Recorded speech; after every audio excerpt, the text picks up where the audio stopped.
गोलू जी तो उड़िया के तोपल चीज़ हवन ना, इनका लेवल के आज तक तो जानता नहीं कि स्टेज के स्टार कोई ना भइल भोजपुरी क्षेत्र में। गोलू के चलते लोग सोचेला जान के कि का मुद्दा लेके विवाद करी स्टेज पे कि हम हाईलाइट हो जाए। नमस्कार, अभी हम लोग मौजूद हैं नावाडी में। गोलू राजा जी का ये गांव है। गोलू राजा जी का 1 साल पहले का गाना जिंदगी में जहर घोले लुए जान, अभी पवन सिंह जी उसी धुन पे गाना गाए हुए हैं और उस गाने का भी राइटर वही हैं आशुतोष तिवारी जी, जो 1 साल पहले गोलू राजा जी को वही गाना वही धुन दिए थे। तो अभी देख पा रहे होंगे सामने मौजूद है गोलू राजा जी के पिताजी और उनके भाई और उनके टीम के लोग मौजूद है। चलिए क्या सोचते हैं इस बारे में वो लोग जानने की कोशिश करते हैं। क्या को हम गोलू राजा जी के गाना जो बढ़िया बढ़िया कलाकार लोग जो आज के super star power star trending star लोग कहता है, वो लोग गोलू राजा जी के गाना उठा के गा देता है। श्रोता सब जानत रहे है कि 1 साल पहले ई पे तो लिख दिले मैं गोलू राजा जी नु अपन कहीं बहुत ही चलल गाना है जी। हाँ चलल गाना है तबे नु एक अभी चर्चा चल रहा बा। अभी कितना दिन चली भी के गाई कोनो ठीक बा। अब पवन सिंह जी गा दिलन, फिर एक बात जितना लोग होयन पीछे पीछे सब लोग गाइए दियो। हाँ हाँ बड़ी। अच्छा एक बात और जानल चाहम कि गोलू राजा जी छोटे से एकदम कलाकारी के लाइन में बाणे, गायकी के लाइन में बाणे, काहे कि बहुत सारा टीवी शो में भी उनका देखल गइल बा। तो का कभी ई ना सोचनी कि उनका के डॉक्टर इंजीनियर या सरकारी नौकरी के तरफ बढ़ाई, खाली प्रोग्राम के तरफ ले जाए? हाँ जी, जनता जी से खुश रहस वही फिर हम पर देखनी कि इनकर रुझान भी होनी है बा। चलो अब हम जी से बात करते हैं कि जो गाना जो बाज रहा बा पवन सिंह जी गाना 1 साल पहले गोलू राजा बजा के छोड़ दिलन। भाई के उसन बढ़िया गाना बा कि लोग कॉपी करता। खेसारी लाल जी भी कॉपी कैले रहन कुछ साल पहले। हाँ खेसारी लाल जी कॉपी कैले रहन, रितेश पांडे जी कैले रहन कि पियवा से पहले हमार रहलू, खेसारी जी कैले रहन कि उठलाली से रोटी बोर के। और ये तीसरा गाना पवन सिंह जी जो कि भोजपुरी के पावर स्टार आज कहल जाता है।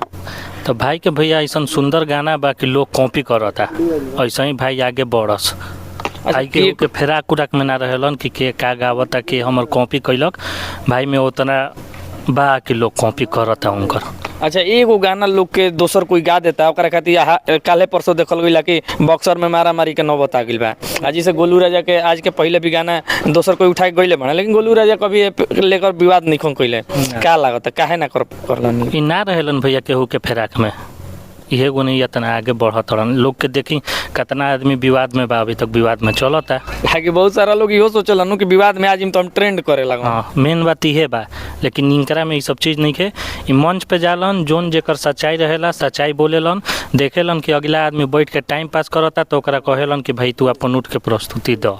लेकिन एक बात गोलू राजा जी में देखल गई कि स्टेज शो के माध्यम से काफ़ी विवाद में नजर आवेलन, वो चाहे अनुपमा यादव हो चाहे निशा उपाध्याय जी हो।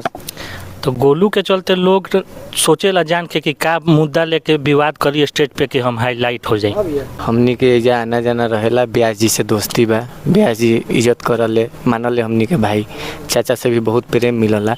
ये चीज़ के लेके हमनी के बराबर एजा आना जाना, घर के हमनी के सदस्य टाइप के बनी। अच्छा गोलू राजा जी के जब भी गाना बाजेला देखल जाला कि बाजल बाजल गाना के नए जो स्टार कलाकार आज खुद के कहता जा उ लोग उठा उठा गाना गा देता है, धुन गा देता है। जी हाँ गावत है। आ ब्यास जी में वैसन क्वालिटी बा, ब्यास जी के 1 से 1 हिट गाना बा जे लोग उठा के गइले बड़न। तो ठीक बा गावता लोग, ब्यास जी के गाना उठावता लोग, तो ऐसे हमने के का दिक्कत हो सकता है? अच्छा ये जो गोलू राजा के पुराना जो गाना रहा है 1 साल पहले, तो का ये गाना का धुन जौन बा का गोलू राजा जी के नाम से जानल जाए या फिर पवन सिंह जी के नाम से? जानल तो गोलू राजा जी के नाम से जाए के चाहिए, कहे कि ब्यास जी के गाना बा। अब पुराना गाना बा, इतना बाजल गाना रहे का पवन सिंह जी के कान तक ना गई रहे कि पवन सिंह जी धुन गा दिलन? भैया गोलू जी तो उड़िया के तोपल चीज़ हवन ना, इनका लेवल के आज तक तो जानता नहीं कि स्टेज के स्टार कोई ना भइल भोजपुरी क्षेत्र में। तो हमारा हिसाब से तो कान तक गइल हुई आ गइले बड़न पवन सिंह जी, तो ठीक बा, उसे केहू के कोनो दिक्कत नहीं है। तो का जानबूझ के लागता गवावल गइल बा काई? अब देखी तो हमनी के अब इंटरनल जानत नहीं खिजा के जानबूझ के गवैलक ना गवैलक। सेम राइटर बाणे आशुतोष तिवारी जी जो 1 साल पहले गाना गोलू राजा के दिले रहन, अभी में पवन सिंह के दे दिलन। तो का ऐसा नहीं लागत कि जानबूझ के चीज कइल गइल बा? अब तो ये आशुतोष जी बताइहन कि आखिर एक गाना ब्यास जी गइले बड़न आ गइलन तो का हिट गाना बा, बहुत हिट गाना बा। ये गाना के स्टेज पर अब डिमांड देखब, जे ब्यास जी का स्टेज शो होला ऊपर देखब डिमांड लोग के कि गाना के सुनल चाहेला लोग, आ बहुत आवेला स्टेज पर कि ब्यास जी हमरा के गाना सुनाई, तो हिट गाना पे यही से लोग दोबारा गईले हमन। तो ठीक बा, लोग गावता लोग, तो का दिक्कत बा। ब्यास जी स्टार बड़न, इनकर गाना लोग उठावता गावता, तो गावे दी। का कहम भैया, का नाम पड़ी? सुजीत कुमार नाम पर है। कोई चीज़ ब्रांडे के कॉपी होखेला, समझ गई नहीं, तो वो अच्छा बात है। अगर ब्रांड के कॉपी करके अगर कोई ब्रांड गावता तो सोची हमरा के कितना खुशी मिली। मतलब ब्रांड के कॉपी ब्रांड लोग करता है, आ खुद के जो ब्रांड कहता है आज गोलू राजा ब्रांड के कॉपी करता है। जी जी, तो हम जब हमनी के भाई कि अगर ब्रांड बा, ब्रांड के कोई कॉपी ब्रांड करे तो कितना खुशी हुई। एकरा से बढ़ के खुशी हम लोग के खातिर का बा, कुछ नहीं थे। चाचा जी के राय भी रहे कि अगर कॉपी होता मतलब कि बढ़िया चीज़ बा तबे न कॉपी होता, बढ़िया ना रही तो कॉपी होइत।